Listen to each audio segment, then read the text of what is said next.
Estamos predicando una serie de mensajes que hemos titulado Por Gracia. La semana pasada, el mensaje de la semana pasada para mí fue un mensaje poderoso. El que no haya escuchado el mensaje de la semana pasada, vaya al canal de YouTube y escúchelo. Vaya al canal de YouTube, escuche el mensaje de la semana pasada. Para mí fue un mensaje de mucha bendición en el hecho, ¿verdad? Y hoy vamos a resaltar un poco más sobre eso, de cómo nos acercamos a Dios y la expectativa que podemos tener de Dios en nuestras vidas. Si vimos ahí un poco la vida de la mujer samaritana, y quizás no mereciendo el obtener lo que obtuvo de parte de nuestro Señor Jesucristo, allí por la gracia de Dios fue manifiesto en su vida. Bueno, escuche el mensaje, yo estoy seguro que le va a bendecir. En el día de hoy, algunas de las ideas que comenzaré compartiendo, y algunos de los versos que comenzaré compartiendo, pues puede sustentar un poco de lo que sucedió, o puedo llamarle la acción de lo que sucedió en aquel momento con la mujer samaritana, con lo que sucedió en su vida y la expectativa de lo que debe suceder en cada uno de nosotros. La pregunta que contestaremos, entre algunas de las ideas que compartiremos, será número 1, ¿cómo me acerco a Dios? Pero ¿cómo me acerco a Dios hacia la gracia? Terminamos con un verso en específico que es con el que comenzaremos en el día de hoy, el del libro de Hebreos, el capítulo 4, el verso 16. Fue una declaración que hice al final, con él comenzaremos en el día de hoy. Número 1, ¿cómo nos acercamos a la gracia? Y número 2, ¿qué voy a recibir en ese aspecto de gracia? Adicional a todo lo que hemos visto. Luego que compartamos eso, y te estoy dando la introducción del mensaje, la estructura de lo que vamos a estar viendo. Luego que compartamos cómo nos acercamos, qué puedo obtener, quiero mostrarte algo que si no estoy consciente puede echar a perder el que se maximice ese aspecto de gracia en nuestras vidas. Amén. Libro de Hebreos. Libro de Hebreos, y quizás toco unos versos que anticipan ese verso 16. No puedo traer todo el contexto. Si entro en el contexto, voy a tener que enseñar otras ideas que no son las que vamos a mirar en el día de hoy. Pero el apóstol, mientras escribe, ¿verdad? El escritor del libro de Hebreos, es que voy a ir a otro capítulo de Pedro y iba a hablar de Pedro. El escritor del libro de Hebreos trae, ¿verdad?, en su mensaje y en su escritura y en la estructura que se va viendo en las Biblias que nosotros tenemos, va resaltando el aspecto de la salvación, número 1, y por supuesto el aspecto de la salvación por nuestro Señor Jesucristo. Cuando llega al capítulo 3, comienza a hablar de un reposo. Es una palabra conocida en el pueblo de Israel. Como hemos visto en series anteriores, en mensajes anteriores, hay una estructura en medio de la predicación que nosotros vamos mirando muchas veces en el Nuevo Testamento, donde se resalta la figura de lo que es nuestro Señor Jesucristo, pero siempre hay unos elementos del Antiguo Testamento y esos elementos del Antiguo Testamento para entonces respaldar la idea de lo que se traería. Eso era el momento histórico. Y de la misma forma lo hacemos ahora. Podemos ver elementos del Antiguo Testamento que respaldan el hecho de lo que se comparte en el Nuevo Testamento y le da entonces veracidad a lo que era el ministerio mesiánico de Cristo. Y esa es la predicación que nosotros vemos muchas veces en el Nuevo Testamento. En el libro de Hebreos no es la excepción. Y el escritor de los Hebreos comienza a hablar de la salvación, comienza a establecer el aspecto de lo que es Cristo y comienza a utilizar un vocabulario conocido por aquel pueblo y comienza a hablar de reposo. Pero era otro tipo de reposo, ese reposo que se podía tener a través del Salvador. Dicho eso, entra en estos versos, y por eso te digo que no puedo entrar en detalle en los versos anteriores porque tendría que enseñar el reposo y no nos vamos a enfocar en eso. Pero dicho eso, mira lo que dice la palabra del Señor en el verso 11, Hebreos, el capítulo 4, el verso 11. Procuremos, pues, entrar en aquel reposo. Procuremos entrar en aquel reposo para que ninguno caiga en semejante ejemplo de desobediencia. Se estaba refiriendo al pueblo de Israel cuando vemos versos anteriores, se estaba refiriendo muchas veces a lo que sucedió en el desierto. Se trata del menosprecio que muchas veces tuvieron a lo que Dios mostró en aquel momento y en aquel instante, que definitivamente da reposo. Pero ahora hay un reposo mucho más grande. Ahora hay un reposo que tú y yo, nosotros, podemos disfrutar de él. Y mira lo que dice el verso 12. Porque la palabra de Dios es viva y eficaz, y más cortante que toda espada de dos filos, y penetra hasta partir el alma y el espíritu, las coyunturas y los tuétanos, y discierne, mira esto, discierne los pensamientos, ¿y qué dice? Y las intenciones del corazón. La palabra de Dios discierne nuestros pensamientos. La palabra de Dios puede discernir las intenciones del corazón. Por eso el cielo y la tierra pasará, pero su palabra no pasará. Y mientras tengamos vida en nuestro ser, mientras haya respiro, por su palabra podemos ser edificados en nuestro pensamiento y somos edificados en nuestro corazón. La palabra de Dios. La palabra de Dios es suficiente. Y con las que el alma, el espíritu, las coyunturas y los tuétanos, y discierne los pensamientos y las intenciones del corazón. Verso 13. Y no hay cosa creada, y ahora comienzo a resaltar las ideas del día de hoy. Y no hay cosa creada que no sea manifiesta en su presencia. No hay cosa creada que sea manifiesta en su presencia. Antes bien, todas las cosas, ¿qué dice? Están desnudas, ¿y qué? Y abiertas a los ojos de aquel a quien tenemos que dar cuenta. La realidad es que naturalmente hablando nosotros tendríamos que darle cuenta a ciertas personas. Por más que querramos decir que no le vamos a dar cuentas a gente natural, estamos equivocados. Tenemos que darle cuenta a nuestro jefe, tenemos que darle cuenta a nuestro esposo o nuestra esposa. No hay forma que tú te vayas de tu casa y le digas, nos vemos mañana, no le digas para dónde va y no te busques un lío. Es imposible. ¿A cuántos varones aquí le ha dado la cara de hacer eso? Mira la cara. El único desnudo delante de la presencia. Tenemos que dar cuenta. Pero si realmente cada creyente, como cristiano, tenemos que estar conscientes de que hay un ser que todos nosotros le vamos a dar cuentas, le tenemos que dar cuentas, es a Dios. Delante de la presencia de Dios, no hay forma, como yo te decía la semana pasada, de no ir delante de Él sin argumentos, indefensos, desnudos. En la vida de aquella mujer se manifiesta la gracia de Dios, porque cuando comienza a tener una conversación con Jesús confrontativo en su vida, no tuvo ningún temor en decir la verdad. Jesús resalta que dice la verdad. No tengo marido. No se ve ningún detalle, no se ve ninguna explicación, no se ve los 5 anteriores, pero con esa expresión genuina de su ser, fue desnuda delante de Jesús y Jesús le dijo, dijiste la verdad. Y comienza el proceso de mostrarle la gracia y comienza el proceso de lo que vimos la semana pasada. Pero está el aspecto del ser indefenso. Con esto te muestro el aspecto de ser indefenso. Delante de la presencia de Dios va desnudo, abierto, porque a Él le damos cuenta. En otras palabras, no hay forma de ocultarnos. Nos ocultamos de la mujer, nos ocultamos del marido, nos ocultamos del jefe. Tratamos de ocultarnos en la sociedad. Pero delante de Dios no hay forma. Delante de Dios es nuito. Mira lo que dice la palabra del Señor. Por tanto, porque mira la forma, y es lo que quiero que comiences a crear conciencia, en la forma que entras a la presencia de Dios. Nada lo ocultas, vas desnudo, vas abierto, a Él le das cuenta, pero vas de una forma. Por tanto, teniendo un gran sumo sacerdote que traspasó los cielos, Jesús, el Hijo de Dios, ¿qué dice? Retengamos nuestra profesión. Por tanto, hay un sumo sacerdote que nos hace predicar esto. Hay un sumo sacerdote que nos hace creer esto. Hay un sumo sacerdote que nos hace vivir esto. Está diciendo el escritor. Mira lo que dice el verso 15. Porque no tenemos un sumo sacerdote que no pueda, ¿qué? Compadecerse de nuestras debilidades, sino uno que fue tentado ¿en qué? En todo.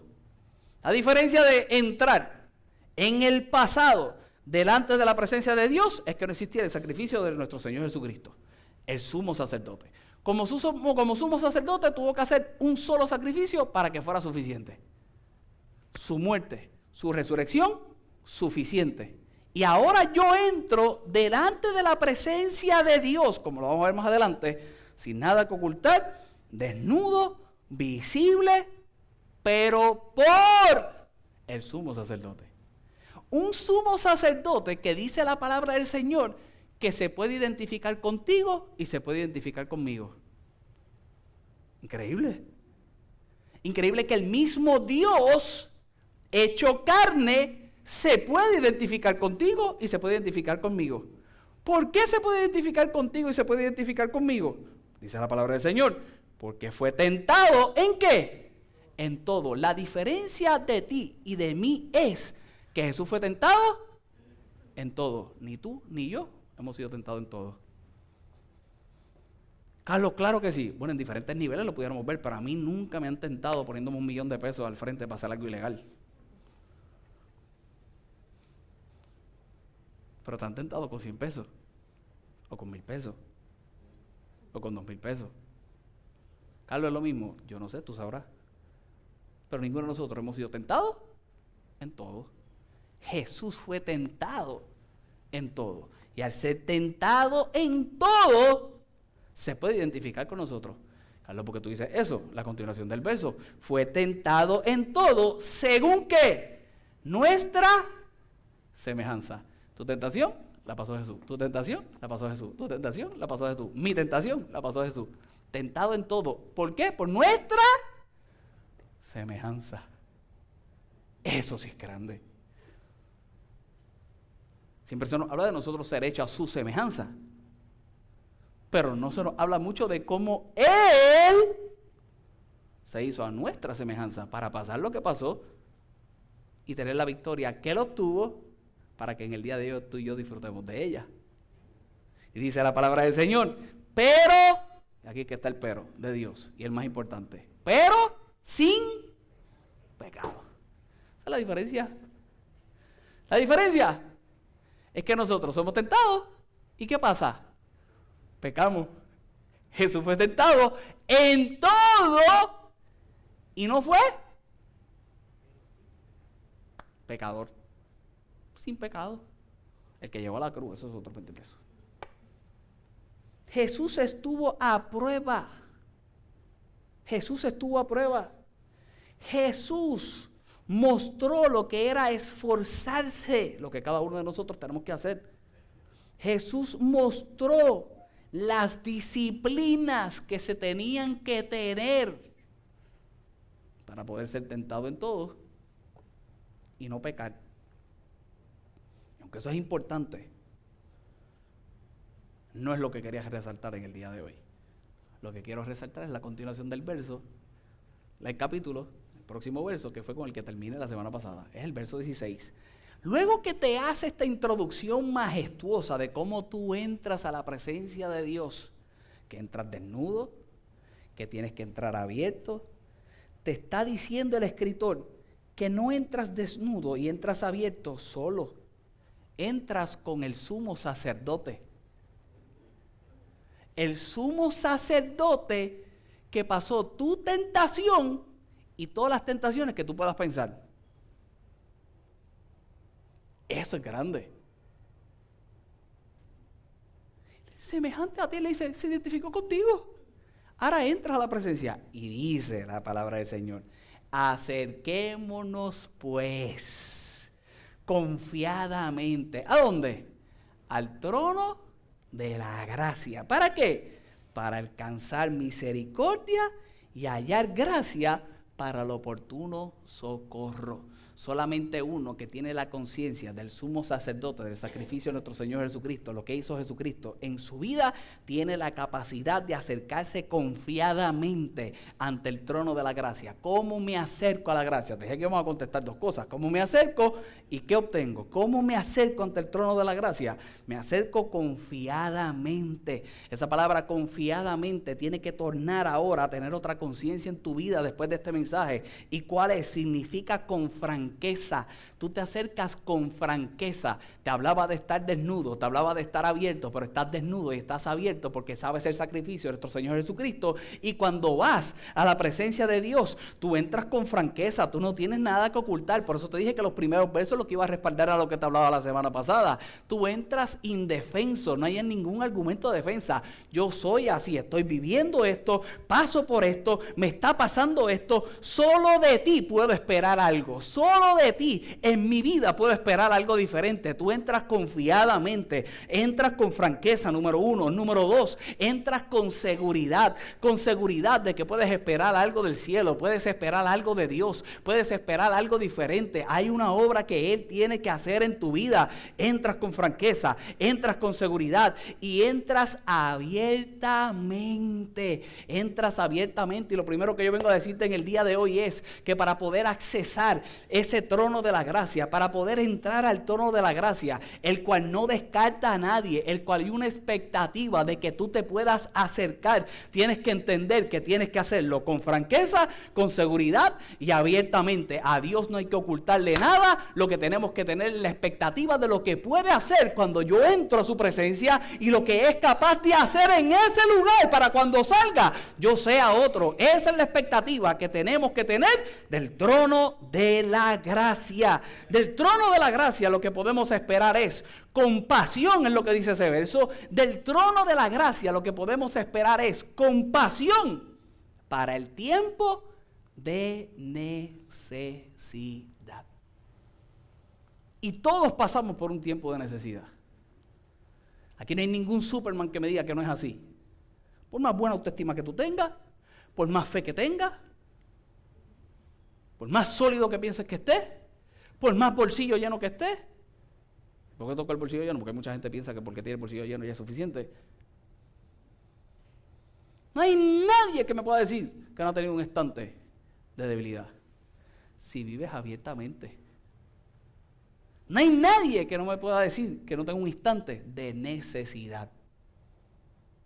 Porque todos nosotros tenemos la necesidad del que es mucho más grande, Dios, el único que suple todas las necesidades.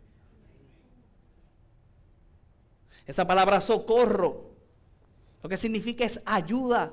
Mira cómo dice ese final del verso. Acerquémonos pues confiadamente ante el trono de la gracia para alcanzar misericordia y hallar gracia para lo oportuno socorro. Confiadamente, con franqueza, con seguridad, abiertamente. Esa parte del verso, como te dije hace un rato, del trono de la gracia, lo que esperas es compasión para el tiempo de necesidad. Lo que esperas es el socorro de Dios. Lo que esperas es la ayuda de Dios. Y aquí me estaciono por un momento porque al final del mensaje lo voy a volver a utilizar. Y lo que está hablando aquí es de un concepto, y yo no hablo mucho inglés, así que me perdonan la pronunciación. Pero es el concepto de frapping. Frapping. Es un concepto náutico. Aquí todos tres que bregan eso y me tienen que corregir también. Carlos le mete a eso. Pero el concepto de frapping. ¿Y cuál es el concepto de frapping? Yo no sé si tú has tomado algún día un crucero y ves una soga bien grande. Y esa soga bien grande le hacen como unos nudos. Y esas sogas bien grandes son las que anclan en el puerto para que entonces el crucero no se mueva. Ese es el concepto que está mostrando el escritor cuando está hablando de socorro, cuando está hablando de ayuda. Yo no sé si tú has visto cruceros que tiene que venir un barco más pequeño que con el frapping lo guía hasta el lugar donde se tiene que estacionar. Ese es el concepto que está hablando el escritor cuando te está diciendo que entres confiadamente ante el trono de la gracia. Ese es el concepto del socorro que está enseñando el escritor. El socorro que puede dar dirección a tu vida, el socorro que es de ayuda, el socorro que sobre todas las cosas hace tres cosas. En este concepto de frapping hace tres cosas. Te asegura. Ese socorro es para asegurar. Asegura tu vida. Ese concepto de socorro, y este es uno muy importante para lo que te voy a mostrar ahora, agrupa. Asegura, agrupa, y ese concepto de socorro, de frapping, es para tensar. Cuando se hace frapping, se asegura, no te mueves, se tensa, pero a la vez se agrupa. Cuando nosotros estamos pasando un momento de necesidad, de debilidad, ese instante que yo estoy consciente que voy al trono de la gracia, que voy con el sacerdote, que tengo una expectativa de lo que va a suceder, la expectativa que debo tener en mi vida es frapping, seguridad. ¿Que te vas a sentir tensado? Seguro. Por algo es que estás pasando necesidad y por algo te estás sintiendo débil. Por eso te tienes que sentar, tensar. Pero tenemos que entender el concepto del agrupar, que es el que si no entendemos correctamente, entonces podemos errar en no maximizar la gracia de Dios en nuestras vidas. Y me explico. En estos días, mientras hablaba con el teólogo, un amigo teólogo, que nos sentamos todas las semanas a estudiar, y él me decía: Carlos, la gracia puede definirse de varias maneras. Puede definirse, lo hemos visto la semana anterior, y me decía, como el favor de Dios hacia los indignos, o la benevolencia de Dios con los que no lo merecen. Y uno de los grandes problemas que nosotros tenemos y que puede echar a perder todo el aspecto de la gracia en nuestra vida es considerar que nos los merecemos todos.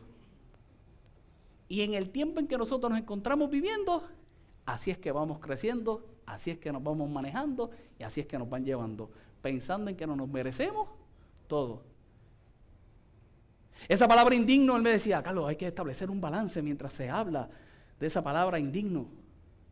Pero la realidad es que delante de la presencia de Dios, si nosotros comenzáramos a evaluar nuestras vidas y no existiera el sumo sacerdote, ¿sabes lo que nosotros fuéramos? Indignos, ninguno fuéramos dignos de estar delante de la presencia del Rey de Reyes y Señor de Señores. Ninguno de nosotros con nuestras actuaciones, ninguno de nosotros con nuestros pensares, ninguno de nosotros abiertamente nos sentiríamos dignos de poder entrar ante el trono de la gracia. Y Dios quiere que hagamos todo lo contrario. Dios quiere que considerándonos indignos, entremos y nos sintamos dignos. Dios quiere que entrando como inmerecedores, merezcamos todo lo que Él está dispuesto a darnos a nosotros, porque Él es bueno, por su bondad, por su misericordia, porque esa es la naturaleza de Dios, por su amor. Número 1. Una vez más, no hay forma de recibir la gracia de Dios pensando que nos lo merecemos todo. Es lo que yo le decía ahí en esa conversación. Y me ponía a meditar en mi casa. Y con esto introduzco con lo que voy a estar concluyendo el mensaje. Y no hay forma de mirar lo grandioso de esa gracia. No hay forma de mirar lo grandioso de esa gracia en lo que yo llamo estar encerrado en mi mundito. 2 errores bien grandes podemos cometer para no experimentar la maravillosa gracia de Dios. Una vez más, y vamos a hablar de agrupar. Número 1, el hecho de pensar que yo me lo merezco todo. Culturalmente hablando, no voy a entrar en eso, pero nosotros como puertorriqueños, que hacer un brainwash, porque la gente piensa. No voy a entrar en eso porque después toca editar mucho. Si la gente piensa que merece el bono, la gente piensa que merece el aumento de sueldo, la gente piensa que merece el gran salario, la gente piensa trabajando como les da la gana y piensan que hay que...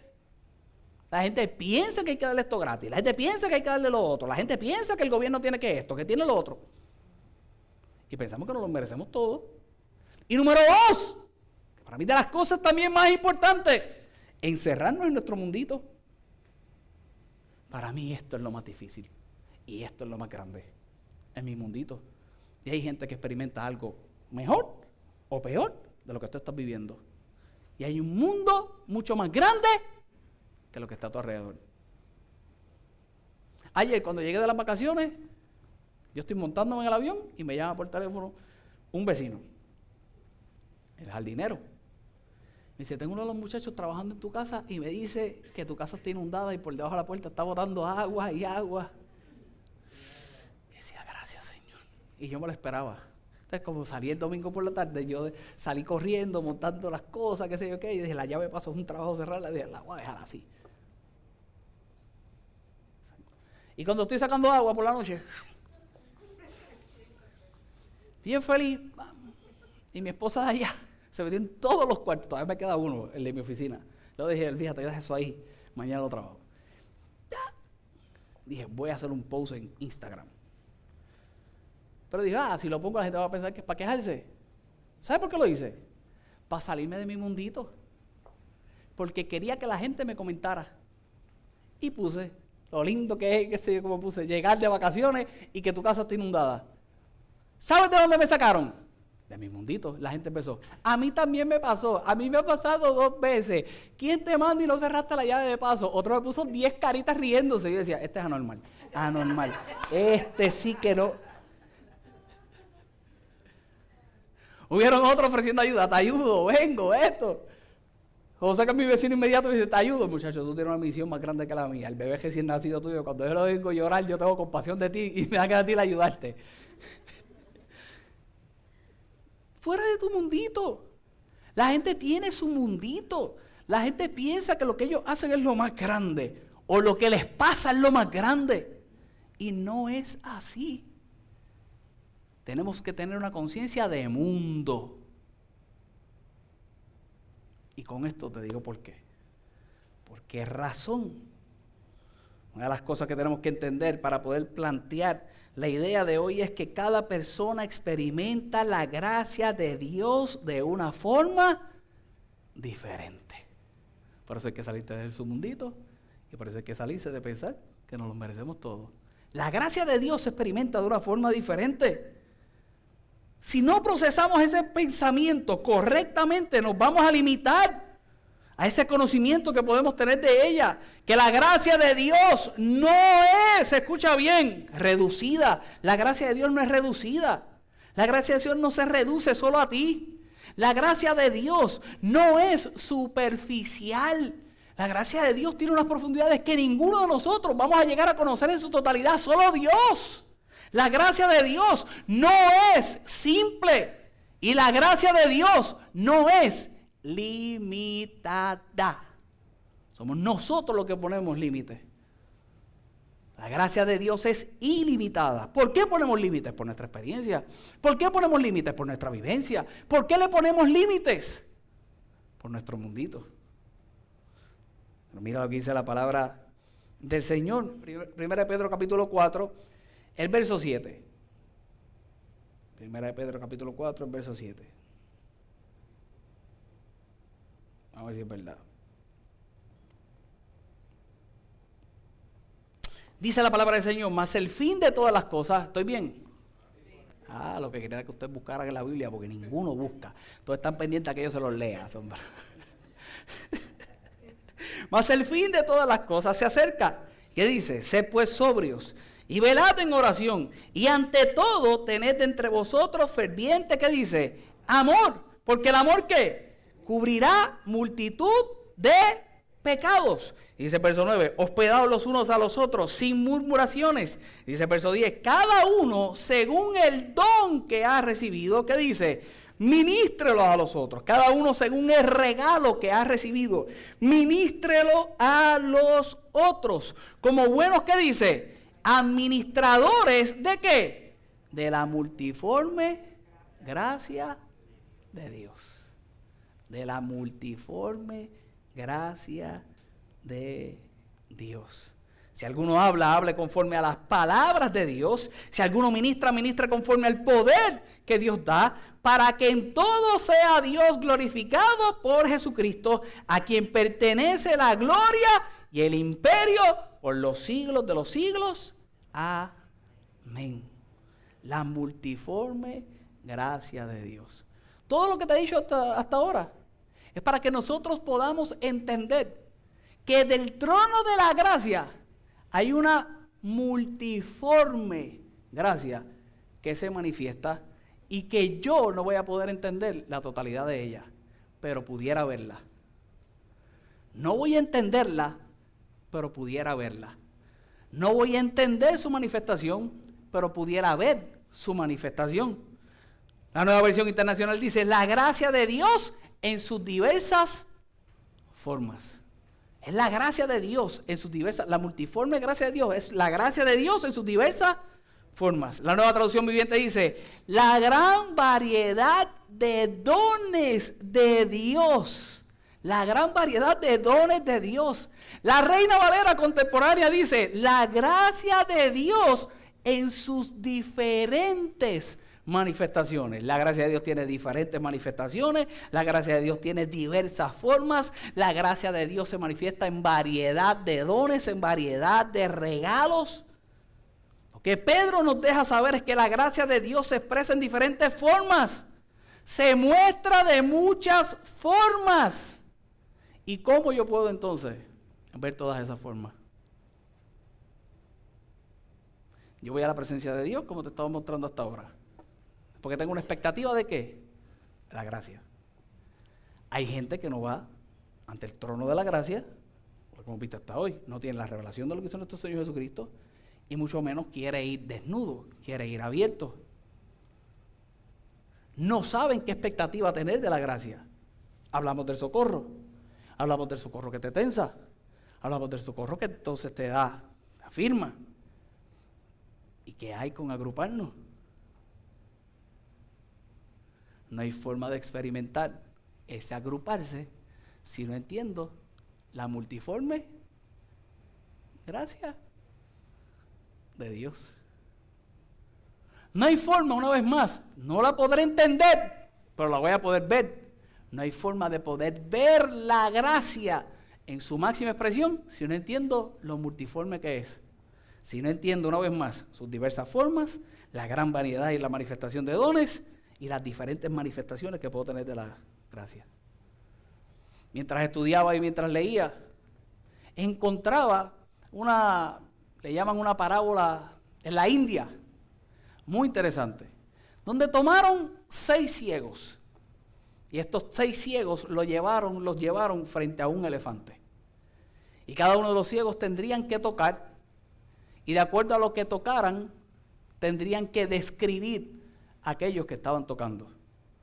Y la narrativa de los ciegos y el elefante dice que el hombre que palpó la cola dijo que el elefante era como una soga. Tocó la cola, ciego, y dijo, esto es una soga. Se dice que otro tocó una de las piernas. Y cuando toca una de las piernas dice, no, esto no es una soga, esto es un árbol. Siente el elefante como un tronco, como un árbol. Hay un hombre que sostuvo la trompa y dijo que el elefante era como una gran manguera de agua. Una soga, un árbol y una manguera. Dice que el hombre que pasó sus manos sobre el costado del elefante dijo que el elefante era como una pared. Soga, árbol, manguera y pared. El hombre que palpó las orejas dijo que el elefante era como una gran hoja flexible. Y el hombre que inspeccionó el colmillo dijo que el elefante es como un tubo. La realidad es que ninguna de esas descripciones fueron incorrectas. Ninguna de las descripciones que hizo esta gente era incorrecta. Las descripciones que hicieron fueron unas descripciones incompletas. Y hay mucha gente que la gracia que puede tener como revelación en su vida es una gracia no incorrecta, sino incompleta. ¿Y tú sabes por qué es incompleta? Porque no entienden que es una multiforme. Y para entender que es una multiforme, te va a tocar algún día mirar hacia el lado. Yo no sé si tú estás entendiendo lo que quiero predicarte en el día de hoy. Yo no sé si tú estás entendiendo cómo te estoy mostrando en este instante el concepto del frapping. El frapping para agrupar. Para agrupar. Que la gracia se hace grande cuando nosotros llegamos aquí y podemos mirar hacia el lado. Cuando yo te miro a ti, cuando tú me miras a mí, cuando miras al de al lado, cuando miras al vecino, entonces la gracia tiene una nueva revelación en tu vida. ¿Y cuál es el producto de esa gracia? ¿Y cuál es el producto de esa revelación? ¿Cuál es el producto de la revelación de la multiforme gracia de Dios? Que entonces cuando yo vea lo que suceda a mi lado, no para juzgar, no para señalar, sino para reconocer lo grande que Dios puede hacer en la vida del hombre, entonces me haga a mí acercarme donde mi vecino se acercó y pudo obtener lo que se manifestó en su vida. Porque cuando llegaste aquí padeciendo, cuando llegaste aquí en búsqueda de socorro, cuando llegaste al lugar que hubieras llegado con la necesidad de Dios, y esa necesidad de Dios fue suplida delante del trono de la gracia, encontraste el socorro, encontraste la misericordia, algo sucedió en tu vida, y cuando sucedió en tu vida, entonces se transformó y fue diferente. Ahora tú caminas y a lo mejor eres la cola que pareciera una soga, y a lo mejor eres la pierna que pareciera el árbol, quizás eres la trompa que puede parecer la manga,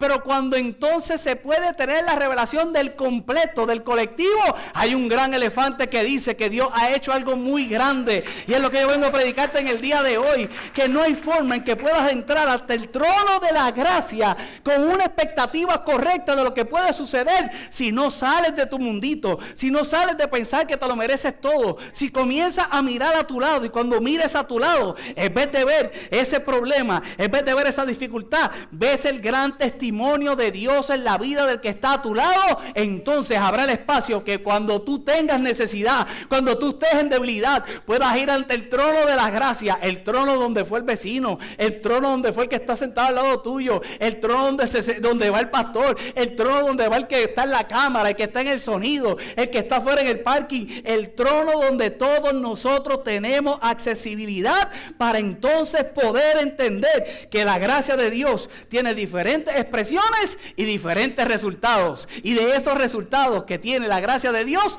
puedo tener la expectativa de que se manifiesten en mi vida también, en el nombre poderoso de Jesús. Ahí cabía un buen aplauso. La gracia de Dios tiene diferentes expresiones. Diferentes expresiones. Tú eres la expresión de la multiforme gracia de Dios. La gracia de Dios tiene diferentes resultados. Tú eres el resultado de la gracia de Dios. La gracia es la naturaleza y el carácter de Dios que emana de su presencia, que emana del trono de la gracia. Yo creo que tú entiendas, para culminar en el día de hoy, que la gracia de Dios, esa que tiene diferentes expresiones, esa que tiene diferentes resultados, esa gracia de parte de Dios, esa que proviene del trono de su gracia, es una activa y productiva. La gracia es activa y productiva. Activa y productiva. En estos días nos sentábamos con el pastor Otoniel y parte de la visión de nuestra iglesia es que en Fuente de Agua Viva tenemos más y mejores discípulos. Más y mejores discípulos. Aquí tiene que haber más y mejores discípulos. Porque la gracia es activa y productiva. Aquí no hay tiempo para perder. Aquí no hay tiempo para que no suceda nada. En tu vida tiene que suceder algo. En tu vida tiene que haber movimiento. En tu vida tiene que haber cambio. En tu vida tiene que haber transformación. ¿Sabes por qué tiene que haber movimiento? ¿Sabes por qué tiene que haber transformación? Aquí, como decíamos desde el principio, y no sé por qué no lo hemos hecho y ahora yo me voy a regañar yo mismo, aquí celebramos y crecemos juntos. Aquí hay que celebrar todo lo que pasa, hermano. Cada movimiento que usted hace, aquí lo celebramos juntos. Cada crecimiento que usted tenga, aquí lo celebramos juntos. Aquí hubo una boda, aquí la celebramos juntos. Aquí usted prosperó, aquí usted creció, aquí tuvo aumento, tuvo incremento, aquí estuvo tu negocio, aquí usted empezó esta nueva empresa. Aquí todos celebramos y crecemos juntos. ¿Por qué? Porque la gracia de Dios es activa y productiva. Y si tú prosperas, yo estoy viendo que puedes prosperar, yo me acerco ante el trono de la gracia, yo puedo prosperar. Tú tienes salud, yo puedo creer que voy ante el trono de la gracia y puedo tener salud. Tú estás experimentando transformación por la salvación que se está manifestando en tu vida. Aquí lo menos que debe haber es gente que cuando llegue vea a otros que son salvos y cómo su vida ha cambiado y que su vida también aspira a salvación, porque la gracia gracia de Dios es activa y es productiva. Carlos, ¿y activa y productiva para qué? Es activa y productiva y es lo que yo declaro en el nombre de Jesús en el día de hoy para tu vida. Para edificar. La gracia de Dios es activa y productiva para edificar. La gracia de Dios es activa y productiva en tu vida. Y aquí está el frapping del grupo. ¿Para qué? Para ayudar. La gracia de Dios manifiesta en ti. La multiforme gracia de Dios manifestada en ti está activa y productiva para fortalecer. La gracia de Dios activa y productiva está en tu vida para crecer, para capacitar, para mejorar. Para eso tú vienes hasta este lugar, a recibir la palabra viva y eficaz y más cortante que toda espada de doble filo, la que te da la convicción de lo que Dios puede hacer, la que te dice que hay un sumo sacerdote que te acompaña delante de la presencia de Dios, y en su presencia allí está esa gracia, la que en tu vida es activa y es productiva, y tiene que haber aumento, tiene que haber incremento, te tiene que ayudar a edificar, te tiene que ayudar a fortalecer, te tiene que hacer crecer, te tiene que hacer capacitar, te tiene que hacer mejorar. ¿Por qué? Porque hay gente que te está viendo que también tiene la necesidad de eso. Eso es lo que yo vine a predicar en el día de hoy. Es por eso que a través de ti se puede manifestar, como hemos visto hasta ahora, la gracia que salva. Por eso es que a través de ti se puede manifestar, como hemos visto hasta ahora, la gracia que santifica. Por eso es que a través de ti se puede manifestar la gracia que fortalece. Por eso es que se puede manifestar a través de ti, escucha bien, la gracia que agradece. Por eso es que a través de ti se puede manifestar la gracia a pesar de, y por eso es que a través de ti se puede manifestar la multiforme gracia de Dios. Y es lo que yo declaro en el nombre poderoso de Jesús en tu vida, es que entras confiadamente ante el trono de la gracia. Tú sabes lo que vas a recibir de ese trono de la gracia, pero eso no se puede quedar ahí. Hay algo más allá de tu mundito. Hay un mundo que tiene que ver lo que Dios ha hecho en tu vida para que puedan accesar también esa gracia. Yo lo que vengo a decirte en el nombre poderoso de Jesús es en el día de hoy que a través del regalo que Dios ha dado a tu vida es para que pueda bendecir a otros. Yo voy a ser bendecido, tu vecino va a ser bendecido, tu familia tiene que ser bendecido y tiene que tener la expectativa que de lo mismo que ha hecho Dios en tu vida lo puede hacer en la vida de los demás. Amén. Dale un aplauso al Señor y ponte de pie. Eso sí. ¿Qué es lo que te predico hasta el día de hoy? ¿Cuánto valor tú le das a eso que ha hecho Dios